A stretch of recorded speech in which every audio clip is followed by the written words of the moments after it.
రోహిణికి బాగా తలనొప్పిగా ఉండటంతో వాళ్ళ అత్తయ్యని పిలిచి, "అత్తయ్య నాకు చాలా తలనొప్పిగా ఉంది. ఏం చేయమంటారు?" అని చెప్పేసి అయితే అడుగుతూ ఉంటుంది. ఆ మాటలు వినగానే అక్కడ ఉన్న ప్రభావతి అయితే ఒక తడిగుడ్డను తెచ్చి తన తల మీద పెట్టి, "ఇలా కొంచెం సేపు రెస్ట్ తీసుకో అదే తగ్గిపోతుంది" అని చెప్పేసి అయితే తను రెస్ట్ తీసుకోమని అక్కడి నుండి వెళ్ళిపోతూ ఉంటుంది.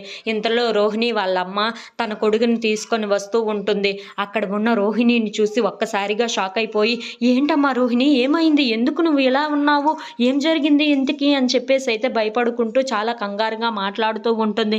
ఇంతలో ఇంట్లో ఉన్న వాళ్ళందరూ ఎవరు వచ్చారు అని చెప్పేసి అయితే చాలా కంగారుగా వచ్చి, "ఎవరండి మీరు?" అని చెప్పేసి అయితే అడుగుతూ ఉంటారు. ఆ మాటలు వినగానే అక్కడ ఉన్న రోహిణి అయితే ఒక్కసారిగా షాక్ అయిపోతూ ఉంటుంది. ఇంతలో వాళ్ళ అమ్మకు కూడా ఏం చెప్పాలో అర్థం కాక అలా చూస్తూ ఉండిపోతుంది. ఇంతలో అక్కడ ఉన్న ప్రభావతి అయితే, "ఎందుకు రోహిణి కోసం ఇంత కంగారు పడుతున్నారు?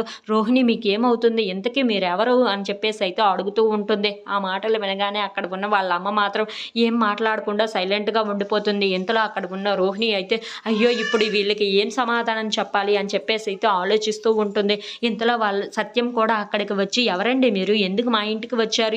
ఇలా రోహిణి తెలిసిన విధంగా ఎందుకు ఇంత ఇంత ఆప్యాయతగా మాట్లాడుతున్నారు?" అని చెప్పేసి అయితే అడుగుతూ ఉంటాడు. ఆ మాటలు వినగానే అక్కడ ఉన్న ఆవిడ మాత్రం ఏమీ మాట్లాడకుండా సైలెంట్‌గా ఉండిపోతుంది. ఇంతలో అక్కడ ఉన్న ప్రభావతి మాత్రం, మా రోహిణి ఎప్పటి నుండో మీకు తెలిసిన విధంగా ఇలా మాట్లాడుతున్నారేంటి?" అని చెప్పేసి అయితే అడుగుతూ ఉంటుంది.